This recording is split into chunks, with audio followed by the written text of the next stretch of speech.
"Get your hands off me," she said it quietly, not a shout, not even a raised voice. Just 4 words, flat and certain, the way someone speaks when they've already decided how this is going to end.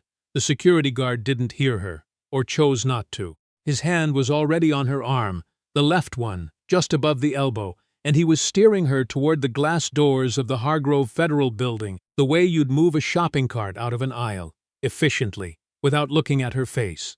"Ma'am, I've told you twice. This area is restricted to credentialed personnel and scheduled visitors only. I'm aware of that. Then you understand why I'm asking you to leave." She stopped walking. Just stopped. Her feet went flat on the marble floor, and she became, in that moment, completely immovable. The guard, his name tag said Decker, B, had to choose between dragging her or letting go. He let go, barely. "I have a meeting," she said. "With who?" "With the chief of the criminal division." Decker looked at her, really looked at her maybe for the first time. What he saw was a woman in her mid-40s wearing dark slacks, a gray cardigan and flat shoes that had seen better days. No briefcase, no lanyard, no badge clipped to her collar. Her hair was pulled back simply, and she wasn't wearing jewelry except for a thin gold band on her left hand. What Decker saw was someone who did not belong here. "Do you have an appointment confirmation?" he asked. "A visitor pass? Anything with your name on it?" "I don't need a visitor pass, ma'am. My name is Tessa Wren." Decker waited. The name clearly meant nothing to him. "I'm going to need you to come with me to the front desk and we'll get this sorted out," he said, reaching for her arm again. She stepped back, 1 step, clean and deliberate. "Don't touch me again," she said. It wasn't a threat. It wasn't even unkind. It was the tone of someone who had been touched without permission and had already filed the information away somewhere, into a mental folder she had been building for the last 4 minutes. Since the moment Decker had first intercepted her at the elevator bank and asked if she was lost. She was not lost. She had been in this building 43 times in the last 6 years. She knew that the second elevator on the left ran slow. She knew that the water fountain outside courtroom 7B had been broken since March. She knew that Judge Patricia Holt kept a bowl of red and white peppermints on the corner of her desk, and that the clerk on the 14th floor, a man named Louis, had a daughter who had just started college and who he talked about whenever he had the chance. She knew these things because she had paid attention. That was the habit. That was the discipline. You paid attention before anyone asked you to, because the moment they asked you, it was already too late. "This way, please," Decker said. Tessa Wren looked at him for a moment longer than was comfortable. Then she followed. The lobby of the Hargrove Federal Building at 8:47 on a Tuesday morning was already crowded. Lawyers with rolling briefcases cut angles through the atrium. A group of lost stood near the information desk in a nervous cluster, their suits brand new, their shoes too shiny. 2 U.S. Marshals were talking near the metal detectors with the relaxed posture of men who had been standing in that spot for a long time. Nobody paid attention to the woman being walked to the security desk. That was the thing about looking like you didn't belong. People stopped seeing you. Decker led her to a counter near the main entrance where a second guard, younger, with a name tag reading Ortega, was watching a monitor. He looked up when they approached. "Credential issue," Decker said. "She says she has a meeting with criminal division. No pass, no appointment confirmation." Ortega looked at her. "Can I see your ID, ma'am?" Tessa opened her bag. It was a plain canvas tote, the kind you get at a conference, and it had the slightly shapeless look of something that's been used too many times. She produced a wallet, opened it, and slid a card across the counter. Ortega picked it up, read it, put it down, picked it up again. "I'll need a moment," he said. "Take your time," Tessa said. He stepped away from the counter and turned his back to them, reaching for a phone on the wall. Decker stood beside Tessa with his arms folded. The law students were still near the information desk. One of them dropped a folder and they all scrambled to help pick it up. "Look," Decker said, not unkindly, "I'm just doing my job." "I know," Tessa said. "There are a lot of people who try to access restricted floors. Journalists mostly. Sometimes people with personal grievances, people who want to file something, confront someone. We have to screen everyone. That's the right policy." He blinked. "Then you understand why." "I understand completely," she said. "That doesn't mean your execution was appropriate." He opened his mouth and closed it again. Ortega came back. His walk was different now, stiffer. He set the ID card on the counter and slid it back toward her without meeting her eyes. "I apologize for the inconvenience," he said. "You're cleared, Mr. Decker. I'll handle this from here." Decker looked from Ortega to the ID card to Tessa. "What? Thank you, Mr. Decker," Ortega said, and the formality in his voice had a weight to it that made Decker go still. Tessa picked up her card, placed it back in her wallet, and placed the wallet back in her bag. "Is there anything you need?" Ortega asked her. "I can escort you up." "That won't be necessary," Tessa said. "I know the way." She walked to the elevator, the second one on the left. She pressed the button and waited, and when the doors opened, she stepped in without looking back.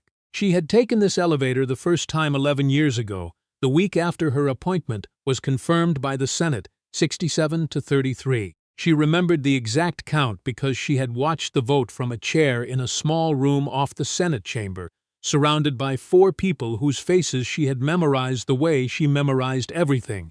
Her husband Paul, her law clerk at the time, a woman named Andrea, who later became a federal prosecutor in Baltimore, the senior senator from her home state, who had shepherded her nomination through 3 months of hearings with the patience of someone who had been doing this for a very long time. She remembered the vote, and she remembered the elevator, and she remembered thinking, standing in it for the first time, that she needed to remember what it felt like to be new here. Because the moment you stopped feeling new, the moment the marble floors and the vaulted ceilings became ordinary, was the moment you stopped seeing them clearly. She had been careful, every year since, not to let it become ordinary. The elevator reached the 14th floor. The doors opened. Louis was at his desk. He looked up and the recognition on his face was immediate and genuine. "Judge Wren," he said, and he was already on his feet. "Louis, how's your daughter settling in?" He smiled and it reached his eyes. "She called me last night, actually. She loves it. She joined the debate team already." "Of course she did," Tessa said. "She's your daughter." Louis' smile widened and then, remembering himself, he straightened. "Deputy Director Crane is expecting you. I'll let his office know you're here. Thank you." She took a seat in the waiting area and set her canvas bag on the chair beside her. Through the window, she could see the city spreading out in every direction, glass and steel and the thin green lines of parks between buildings. Somewhere down there, below the line of sight, was the entrance to the building where Decker had decided, in less than 30 seconds, what she was and what she wasn't. She didn't feel angry about it. She had felt something briefly in the lobby. Not anger, more like a specific fatigue, the kind that accumulates over decades rather than moments. But anger wasn't useful. Anger was a cost, and she had learned a long time ago to be careful about what she spent. What she would do was remember. She already had. The time, 8:44 a.m., the guard's name, Decker B. The physical contact, right hand, upper left arm, approximately 3 seconds. The escalation, verbal instruction to leave the premises. The refusal to release her after she declined. The phrase he'd used without realizing what it revealed. "You don't have anything with your name on it." As if authority came from a lanyard. The meeting with Deputy Director Crane lasted 40 minutes and covered 6 agenda items, all of them related to the Coordinated Oversight Review that Tessa had been appointed to lead 8 months ago. She was not there as a visitor. She was there as the chair of a federal judicial oversight panel that had been quietly, methodically examining case processing irregularities across 3 district offices, and the Hargrove building was one of them. Nobody in the lobby had known that. That was, in a way, the point. After the meeting, she declined the offer of an escort and took the elevator back down. She crossed the atrium toward the main exit and had almost reached the doors when she heard the voice. "Ma'am." She turned. Decker was standing 10 feet away. He'd been waiting. She could tell by the way he was standing, too still, too deliberate, the posture of someone who has rehearsed a moment. "I wanted to say something," he said. She waited. "I was doing my job," he said. "I meant that. I wasn't trying to be." He stopped. "Started again. I would have done the same thing to anyone who walked in without credentials." "Would you?" Tessa asked. He held her gaze. Yes, she considered him. Decker, B, mid-50s, good posture. The way he carried himself said military, somewhere in the past. The calluses on his hands said physical work for a long time. The slight shadows under his eyes said early shifts, or maybe just the ordinary weight of being responsible for things. "I believe you," she said. I also believe that the decision you make in the first 30 seconds of an encounter can be very difficult to reverse, and that those first 30 seconds are shaped by things we're not always aware of." Decker was quiet. "The policy here requires credential verification," Tessa continued. "That's correct. But the policy also requires that persons be treated with dignity during that verification process. You put your hand on me without asking. That part wasn't procedure. That was a choice." He didn't argue. She respected that. "I'm not here to file a complaint," she said. "I want you to know that. But I want you to think about what I just said, not because of who I turned out to be, but because it would have been just as true if I were anyone else." She could see it moving across his face. The complicated mixture of relief and something harder, something that wasn't quite shame but was adjacent to it. "Yes, ma'am," he said. She nodded, turned to leave. "Judge Wren," he said. She stopped. "I'm sorry," he said. "For the hand on your arm, you're right, I shouldn't have done that." Tessa looked at him for a moment. Decker B., standing in the lobby, he'd worked in long enough to know which elevators ran slow and which water fountains were broken, apologizing to a woman he'd been certain, 20 minutes ago, was in the wrong place. "Thank you," she said, and she walked out into the morning. The sun had moved since she'd gone in. It fell differently on the steps now, at a lower angle, cutting hard shadows from the columns across the pale stone. Tessa stood at the top of the steps and let it hit her face for a moment. Paul had texted while she was in the meeting, "How'd it go?" followed, after a few minutes, by a photo of their dog, standing in the middle of their kitchen, looking guilty in the vicinity of what appeared to be a destroyed loaf of bread. She typed back, "Meeting fine. Deal with Max." Then she put her phone in her bag and looked out at the street. A taxi was stopping at the curb. A man in a suit was climbing out, talking on his phone, not looking where he was going. A woman with a stroller navigated around him without breaking stride. Across the intersection, a food cart was sending up a thin ribbon of steam that caught the light and held it for a second before the wind took it apart. She watched all of it. It was the habit. Not suspicion, not wariness, just attention. The sustained, practiced act of seeing what was in front of you clearly, without the filter of what you expected to see. That was, she had always thought, the prerequisite for everything else, for justice, for fairness, for the basic human act of treating a person as a person before you decided what category to put them in. Decker had eventually done that. It had taken 20 minutes and a phone call and someone else's intervention to get him there, but he had done it. He had looked at her, actually looked, and when the story shifted, he had stayed in it long enough to say the words. That mattered. Not as a verdict. She wasn't in the business of rendering verdicts on lobbies, but as a fact. People could revise. The first 30 seconds didn't have to be the last word. She walked down the steps. The Oversight Panel's preliminary report was filed 6 weeks later. It ran to 94 pages and identified 17 specific procedural irregularities across the 3 district offices under review. The Hargrove Buildings Administration was included in 12 of them. None of the irregularities were catastrophic. That was almost the point. They were the kind of procedural drift that happens slowly, invisibly, when an institution stops noticing itself, when the people inside it stop asking whether what they're doing is what they're supposed to be doing, and start assuming that because they've always done it this way, it must be fine. The report did not name Decker. His interaction with Tessa had not been included because she had chosen not to include it.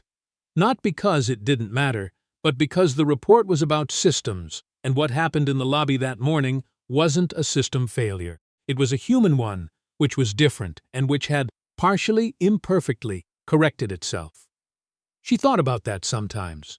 The difference between what an institution does and what a person does. The ways they mirror each other and the ways they don't. The fact that a building full of written policies can fail completely to produce what those policies are written to protect, while one man standing in a lobby can look at a situation he got wrong and find it in himself to say, "I was wrong." She had been doing this work for 11 years. She had presided over criminal trials, civil rights cases, disputes between municipalities and the federal government, over resources and jurisdiction, and the fine print of agreements signed by people who were long dead. She had written opinions that she was proud of, and decisions that she had spent years second-guessing. She had seen the law protect people it should have protected and fail people it should have caught. After 11 years, she was not cynical. This was, she sometimes thought, the most unusual thing about her. She was not cynical because she still believed in the thing underneath the institution. The principle before the policy. The reason someone had sat down, once, and written that all persons shall be treated with dignity and fairness, not because it was obvious or easy, but because it wasn't. That was the job.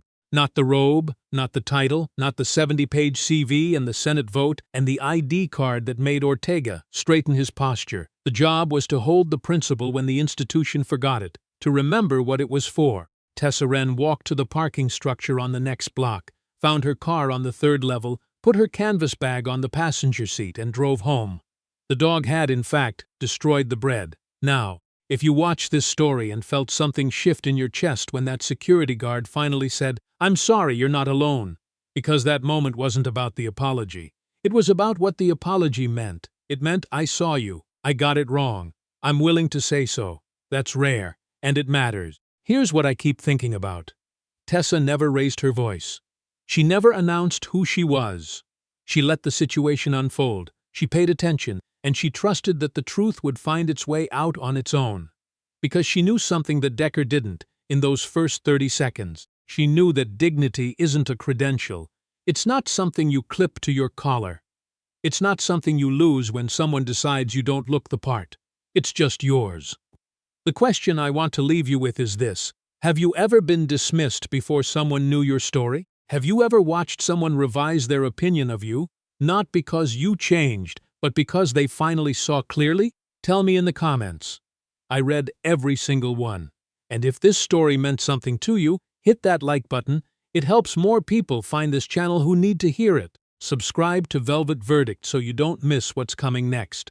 Because the next story is already waiting, and I promise you, it will make you feel something. See you there.